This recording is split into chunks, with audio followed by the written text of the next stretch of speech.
這一次挑戰的是煙雲16聲 Boss。那開始前呢，要做好防範措施、安全設備，因為之前阮家老師的挑戰偏國風，所以很多人聯想到煙雲的 Boss。這一次呢，就再試一試這個方向。但其實我沒有玩過煙雲16聲，不是很了解。可是這一次我也是賤，我還是想要做一點區別挑戰，不是跟之前一樣的陰濕男鬼風格，這次是快樂小狗，所以效果的話，可能就沒有之前那種角色好像很深沉，好像在想什麼東西，很有故事感這樣子。這次就沒有，好像得了什麼挑戰病。本視頻說到的內容都是我自己的胡說八道，你覺得不對那就對了，因為你是對的，夥伴。那就開始吧，先看看完成圖，說說心得。這一次依然是插畫的橫插模式，而且這一次好像畫的比上一次還快一些，用了10個小時出。可能是因為這個作畫方式有點熟悉了，抓到一點東西了啊。但是呢，這一次背景還是沒有加入比較符合風格設計或者說擺件的東西。這一次也是概括，然後一些石頭啊、牆壁啊，然後人物的光也没有用之前的完全白測光，我還是想要做出一些區別，就是讓學習到的東西融入自己的思維，做出一些區別。然後刻畫的話，依然還是大頭，畢竟大家都是愛看帥哥美女的嘛，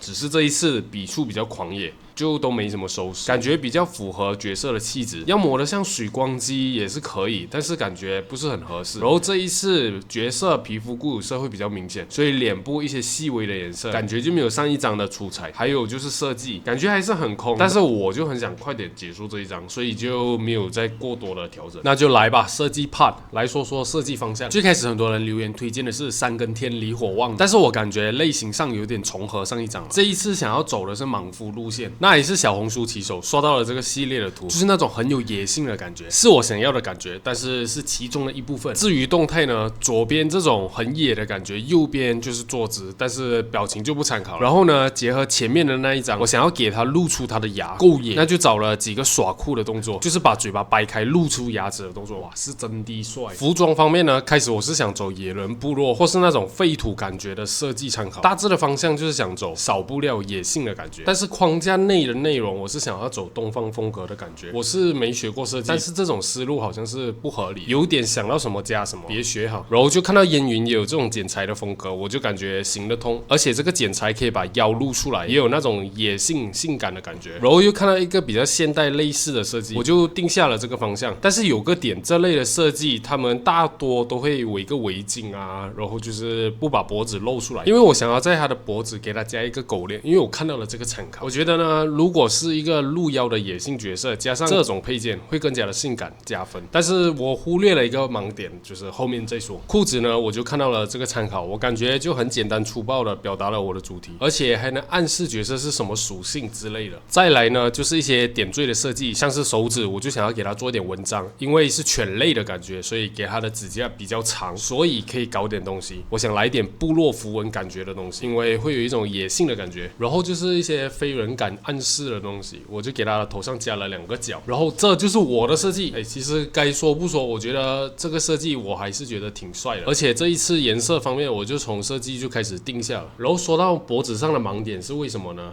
然後我們就看看，因為我決定動作角度的時候，就壓根看不到脖子啊喂，結果就只能捨棄脖子上的設計了。但是我覺得脖子上這個點好像還是比較出彩的點，可惜了。然後它右邊這個手呢，我給它一個設定類似魔化的感覺，然後就有佛珠意志，所以就會搞一點特效啊，什麼亂七八糟的，就類似這種裂痕發光的感覺之類的。這些呢，就是我自己設計的思路，分享給大家。然後就開始上色吧，起稿呢一樣是固有色定下了，然後打光上陰影，比較常見的一種上色方式，優勢就是物體和物體之間可以做好區分，但是環境色氛圍的融入就可能不是那麼好，我自己而言啦。然後這裡呢，就給他的眉毛砍一刀，然後再加上一點騷氣的眼影，其實就是想辦法讓他看起來更像幻想世界裡的人物。這種角色一般都比較 man 一點，手就讓他更加的骨感更糙一點，就是强化凹凸起伏嘛，加點青筋什麼的。然後前景就給他加一個正在燒毀的符咒，前後对比，你懂的。這一次呢，也是用上了上次學習到的加顏色的邏輯，就硬給他加下去，反正就這樣吧。不知道大家觀感如何？這一次的角色跟上次的有連接性嘛？來看一看对比，看這沒那麼鬼了。感覺可能也就沒那麼接近了。那這一期就這樣吧，沒研究什麼新東西，就是普通的畫圖，希望能幫到你們啦。Peace。